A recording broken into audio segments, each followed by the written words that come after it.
Hey everybody, and welcome back to another episode of Tanner's Favorite Things. Today we're going to be doing a head-to-head with two very similar products, and they're both Quilter amp heads. The one difference between those two is that this is the 101 Mini Head, and this is the 101 Mini Reverb Head. And you can see that we do have a reverb dial right next to the master volume. So, other than that, the enclosure is pretty much identical. Our outputs are almost identical, with the one difference being an 1/8 inch input for the headphones here and a 1/4 inch input on the reverb head. So slight difference there. Otherwise, we're dealing with the same size, same form factor, same look, same feel, and even same sound for the most part. And we're going to obviously take a listen to the sound of both of these a little bit later, but just know that these are pretty similar products, and we're going to try to find small differences that separate them. And we'll ask the question, why would you want the 101 Mini Head versus the 101 Mini Reverb Head? Okay, let's take a look at the back. Alright, you can see that both of these have very similar backs. In fact, they both look identical. You can see that we have a speaker output of 50 watts and two inputs there and two speaker outputs. The top one is a 4 ohm and the bottom is an 8 ohm, and together they're a 16 ohm, looks like. Otherwise, no surprises. We just have the power input, speaker input, and a lot of messages from Quilter. Alright, let's just pop these top plates off and see if we have any noticeable differences inside. Alright, so I got the top popped off of both of these, and good news is that that comes off very easily. There's just 6 screws, 3 on each side, including the feet. So if you take those off, then the whole amp head slides out, revealing the PCB and all of the components attached to it. So just from initial inspection, you can see that these capacitors here are black and they are blue on the reverb head. We also have some gray colored, I don't know what those are, maybe another capacitor, and then another blue over here, so slightly different. Otherwise, our cables, they look the same. We just have the ribbon style cable attaching all of our pots to the circuit board, and we've got some capacitors, a transformer, all pretty standard amplifier type components. So I really can't tell too much of a difference between the two other than those two color changes. Oh, and it looks like those aren't capacitors, that's an actual set of copper coils, and I assume it's the same here, it's just covered to look like capacitors. So overall, I don't think there's much to be learned from taking a look under the hood on these, but you can see these actually have some initials on the transformer and this one big capacitor, and not so much over here. So, you know, subtle differences, but for the most part, comparable products, and we'll have to see where the differences lie in the sound. Alright folks, we've got the Quilter 101 Mini Head plugged in, so let's go ahead and get a head-to-head comparison for these two amps. So for the settings on the amp, we have our gain set to 5, our tri-Q is somewhere over here in the scooped mids, not quite flat but not quite fully scooped, and our voicing is the full Q, which is the full 50 watt load if you allow it. Our next parameter is a high cut, which is kind of a treble modification. Right now I've got it at flat, so the treble is just set to flat. And on our master volume, we're at about, I don't know, maybe 16 on the volume. And that sounds like this. Pretty nice sound, really good clean, very versatile. I think that this is one of the better pedal platform amps out there, so we'll have to add a few pedals in here in a second, but for now, let's just do the head-to-head with straight up amp tones. So for this comparison, I wanted to use a guitar that most of you would be pretty familiar with, so I chose my 2007 Fender Tele Deluxe. This is one of my favorite guitars. It really is super versatile, and I think that it sounds great through this amp. And for those of you wondering what our signal chain is today, the guitar is plugged in through my pedal board. We'll test out a few different pedals once we get going, but the pedal board is plugged right into the front of our 101 Mini Head, and then from there we have an output going directly into this RMC 2x12 cab with two Celestion V30s. Again, my reason for choosing all of these individual components is that they should be fairly familiar and give a real middle-of-the-road comparison for you to glom onto. Alright, so here's our Tele bridge pickup.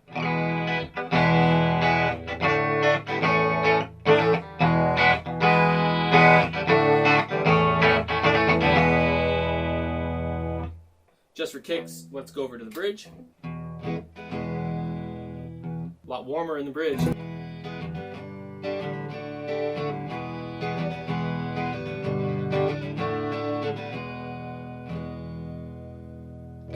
think we'll stick in the bridge for now just to keep things a little brighter.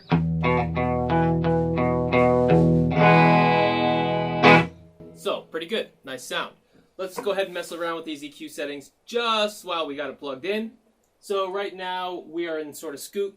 Let's just go ahead and put it on all flat on our Tri-Q dial.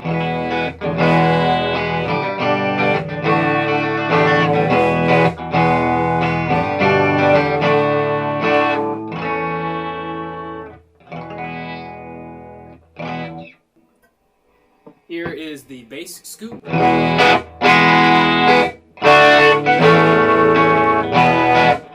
See, that's peaking my mic a little bit. It's brightened it up quite a bit. So I feel like even though it says that it's scooping the bass, it's boosting the trebles as well. Maybe that's how it is doing what it's doing, but either way, I feel like it's a lot more ice picky. So let's just go ahead and stick with a scooped mid. I think that works really, really well with the V30 because it is a pretty high mid-frequency speaker to begin with. So cut the mids and it mellows it out a little bit. So you might notice that we don't have a 3-band EQ like we do on the Reverb Mini Head. Well, I personally prefer a 3-band EQ to these kind of symbolic type of things. We have a high cut where it's obviously a treble, and the Tri-Q is more of a mid-scoop or a treble boost option, so you get pretty much the same thing out of both of those knobs instead of having 3, but it's a little more esoteric, I'd say. So let's just go ahead and mess around with the high cut. Right now the high cut is set to flat, so this is just a flat response. Should be pretty neutral. And it is. Let's go ahead and mellow out the lows and mids.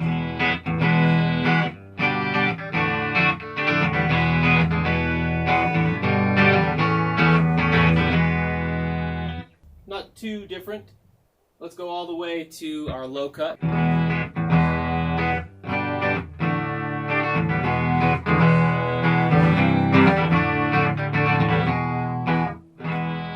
So it's kind of like rolling off the tone a little bit. Not quite a 3-band EQ, but between the two dials, you can pretty much get the same effects. Let's go ahead and just leave it on flat. And like I said, this is a 50-watt head. Right now, it's running at around 16 watts, but we can crank that up, and it does not distort the sound, it just makes it louder.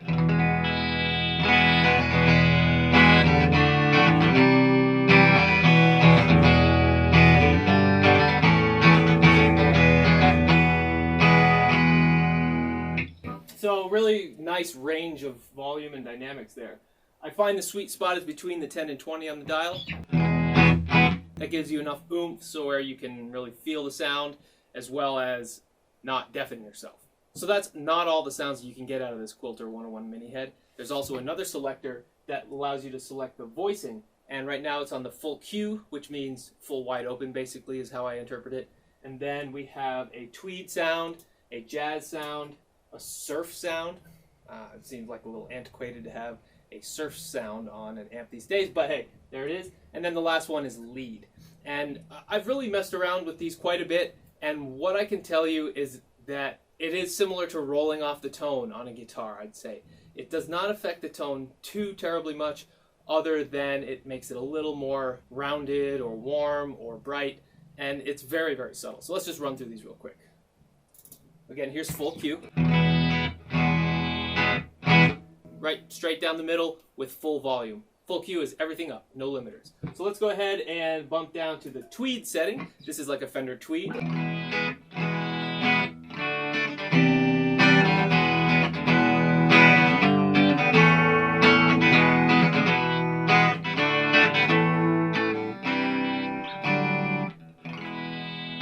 So, very, very subtle, I would say. Sort of tweedy, but not necessarily a full departure from the full Q. Here's the jazz setting. I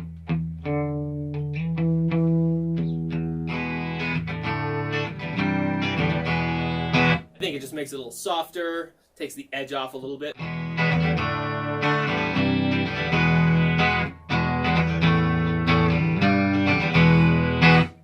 Pretty nice sound.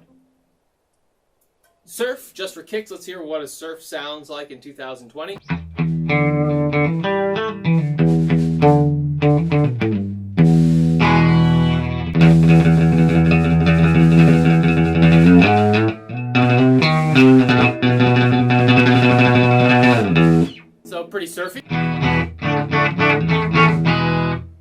But again, not what I would call incredibly different compared to the full EQ setting. And finally, our lead voice.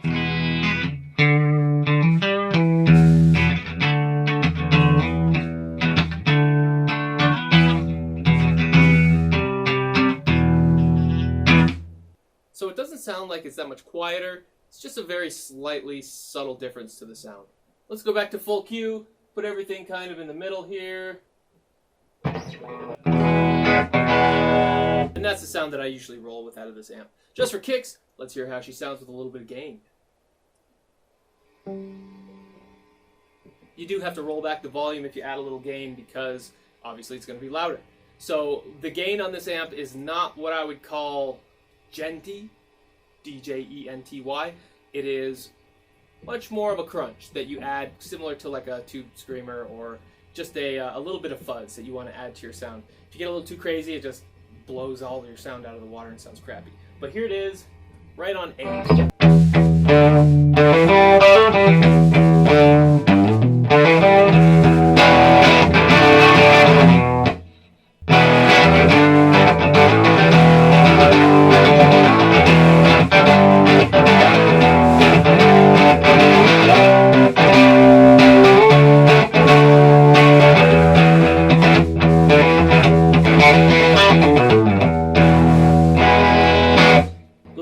Crunch makes it a little solo-ier. Not what I would call full-on metal, though. Alright, so this is the Quilter 101 Mini Head. I've already taken you through every aspect of the Quilter 101 Mini Reverb Head in a separate video, and I'll be sure to link that in the description. But let's go ahead and plug into it and do a head-to-head comparison. So just for memory's sake, let's go back to 5 on the gain, and everything else is where it needs to be.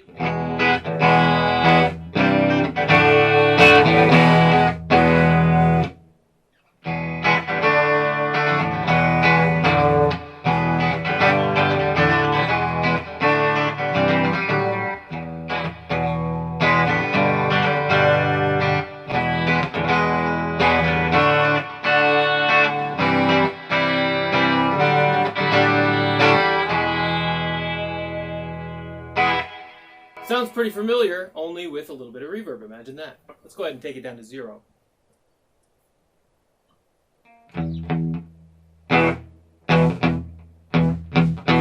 So there, we took all the reverb out of there. Theoretically, we should have pretty much the same sounds as the other amp. So let's go ahead and just run through and take out that one variable.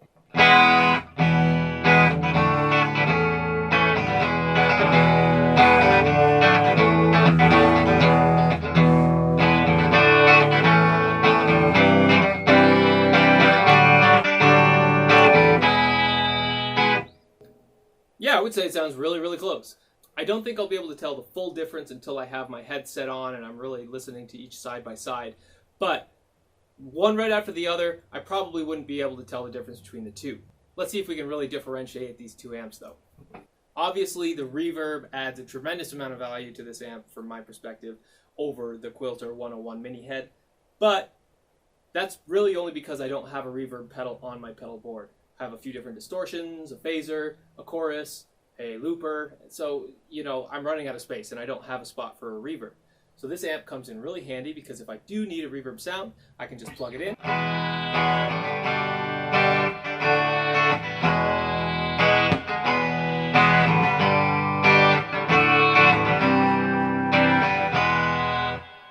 Got a nice bit of reverb right there for you. So let's turn it way up and overdo it. This is too much reverb, but let's go ahead and hear what it sounds like.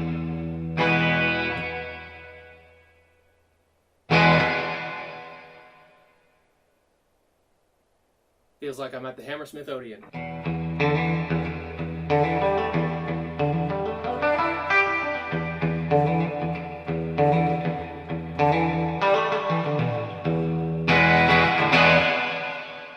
So that's too much reverb. Maybe there's a spot where you could use that on a rhythm track or a really, really far out type of spacey track where you need lots and lots of reverb. But other than that, I would consider that a bit too much for any usable purpose. But if we bump it down just below 5, right around 4.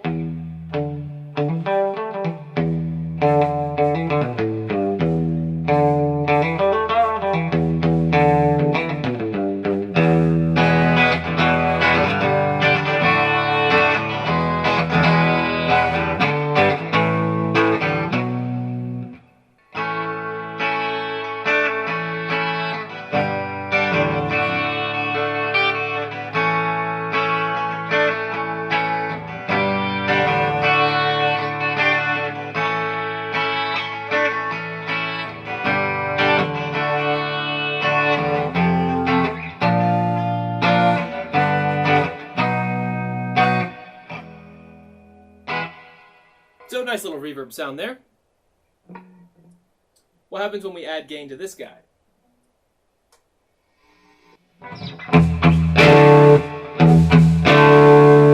Peak in the mics, let me back it down.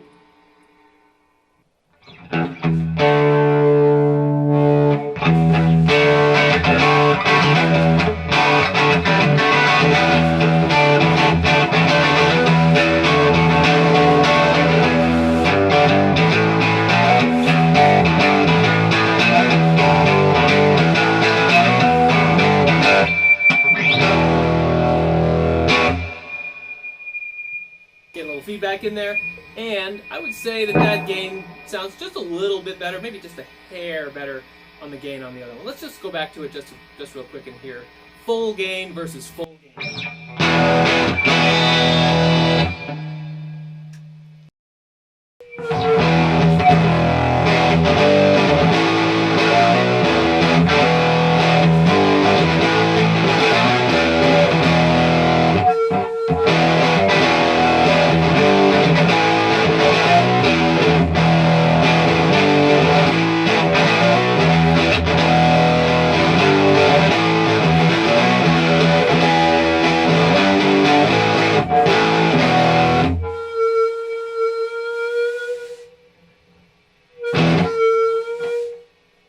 So that adds quite a bit of feedback to the mix, and I don't know, I'd say that after hearing them side by side, they're pretty comparable as well. So I'm kind of struggling to find real major differences between these heads, other than the obvious fact that there's a reverb dial on the one.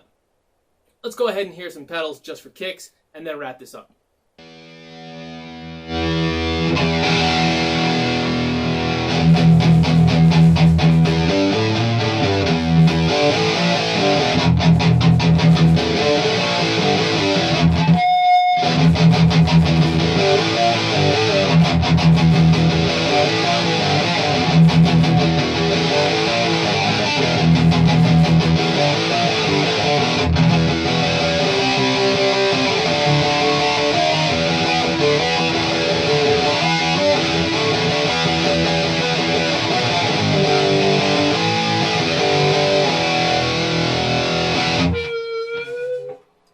Metal Zone sounds pretty good.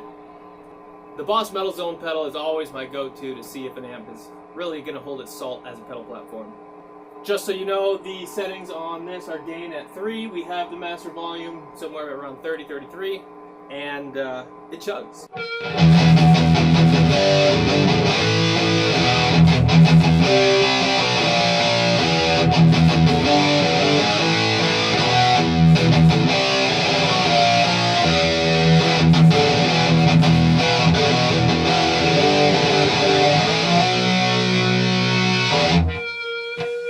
Definitely has that feedback problem. Let's hear the same combo with the Reverb Head.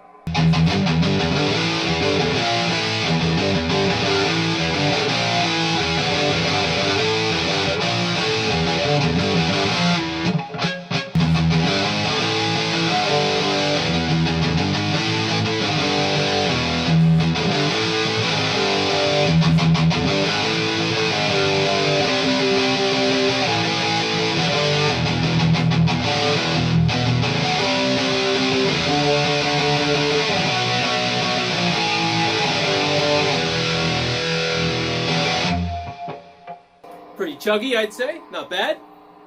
I did keep the gain up a little bit here. Let's try to match it exactly.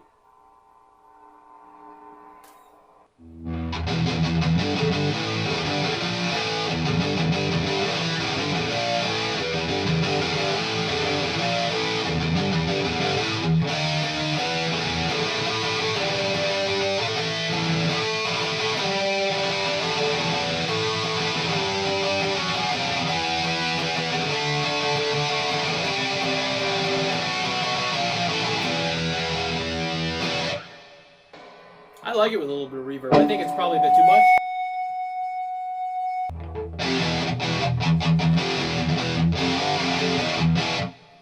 Pretty chuggy, I like it.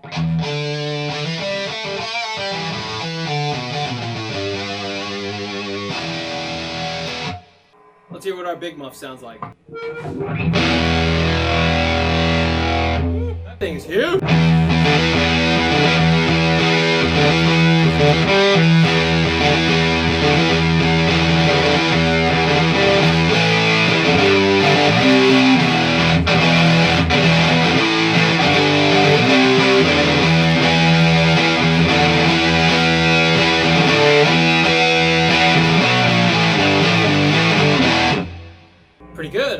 sound of the Big Muff, although it sounds a little bit more microphonic.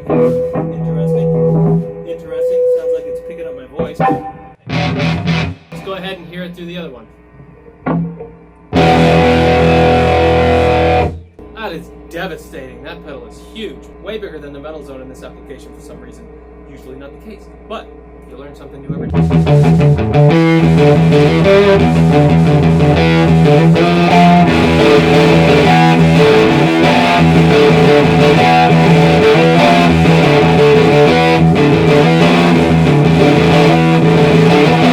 I think this thing is great for pedals. Let's go to a cleaner pedal and just hear the chorus pedal and I'll wrap this up. As a teenager from the early 90s on, I really obviously developed a love of the chorus pedal. So, hey, what can I say? I'm a sucker for nostalgia.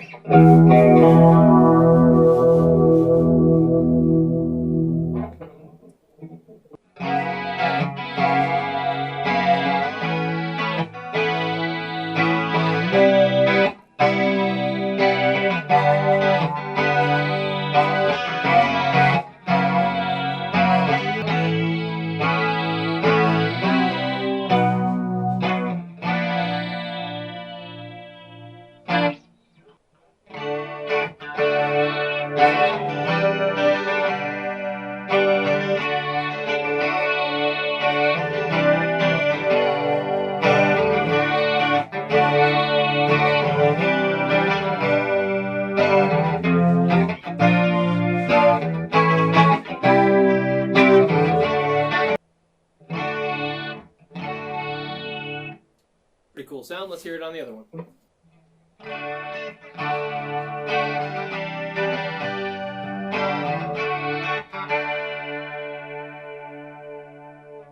Add a little reverb since we got it.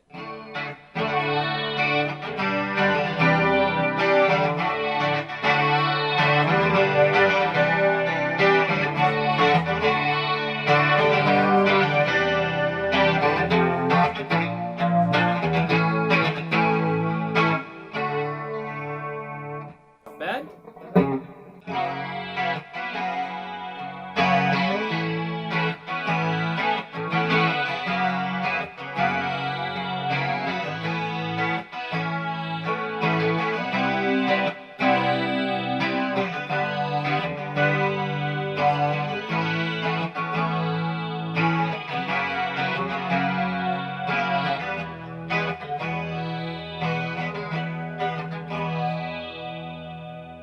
Sounds like the 90s to me. So overall, the Quilter 101 Mini Head platform is a great amp. I bought this amp thinking it was going to be kind of a backup amp because I love my tube amps. I have my Orange Rocker 30, my Marshall Plexi 50 amp, and a 5150 of course. So I am not lacking in the tube amp department, and we'll check out each one of those as we go down the road. But I do love this Quilter amp platform. The first time I plugged one of these into one of my 2x12 cabinets, I was blown away by the quality of the sound.